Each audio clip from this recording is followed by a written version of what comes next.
ರಾಣೆಬೆನ್ನೂರಿನಲ್ಲಿ ಬಿರುಗಾಳಿ ಸಹಿತ ಭಾರೀ ಮಳೆ.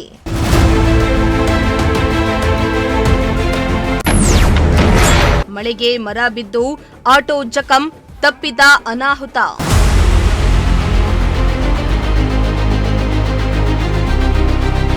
ರಾಜ್ಯಾದ್ಯಂತ ಹಲವು ಜಿಲ್ಲೆಗಳಲ್ಲಿ ಕಳೆದ ಕೆಲ ದಿನಗಳಿಂದ ಭರ್ಜರಿ ಮಳೆಯಾಗ್ತಾ ಇದ್ದು, ಹಲವೆಡೆ ಬಿರುಗಾಳಿ ಸಹಿತ ಭಾರೀ ಮಳೆಗೆ ಬೃಹತ್ ಮರಗಳು ಉರುಳಿ ಬಿದ್ದಿವೆ.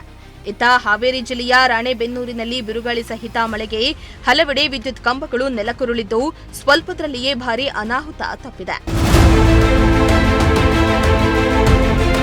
ಹೌದು, ರಾಣೆಬೆನ್ನೂರಿನ ಗೌರಿಶಂಕರ ನಗರದಲ್ಲಿ ನಿನ್ನೆ ಸಂಜೆ ಭರ್ಜರಿ ಮಳೆಯಾಗಿದ್ದು, ಭಾರೀ ಮಳೆಗೆ ರಸ್ತೆಯ ಮೇಲೆ ಹಾಗೂ ಮನೆಯ ಮುಂಭಾಗ ಮರಗಳು ಹಾಗೂ ವಿದ್ಯುತ್ ಕಂಬಗಳು ಬಿದ್ದಿವೆ. ಇನ್ನು ರಸ್ತೆ ಬದಿಯಲ್ಲೇ ಇದ್ದ ದೊಡ್ಡದ ಆಲದ ಮರವೊಂದು ಬದಿಯಲ್ಲಿ ನಿಲ್ಲಿಸಲಾಗಿದ್ದ ಆಟೋ ರಿಕ್ಷಾ ಮೇಲೆ ಬಿದ್ದ ಪರಿಣಾಮ ಆಟೋ ಸಂಪೂರ್ಣ ಜಖಂಗೊಂಡಿದೆ. ಅದೃಷ್ಟವಶಾತ್ ಘಟನೆ ಸಂಭವಿಸಿದ ವೇಳೆ ಆಟೋದಲ್ಲಿ ಯಾರೂ ಇಲ್ಲದ ಕಾರಣ ಯಾವುದೇ ಪ್ರಾಣಹಾನಿ ಸಂಭವಿಸಿಲ್ಲ.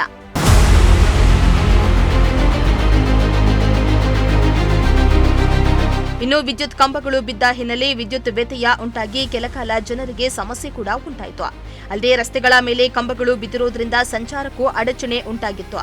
ಇನ್ನು ಮಾಹಿತಿ ತಿಳಿದ ತಕ್ಷಣ ಕೆಇಬಿ ಸಿಬ್ಬಂದಿಗಳು ಸ್ಥಳಕ್ಕೆ ಧಾವಿಸಿ ಮರಗಳನ್ನು ತೆರವುಗೊಳಿಸಿದ್ರು.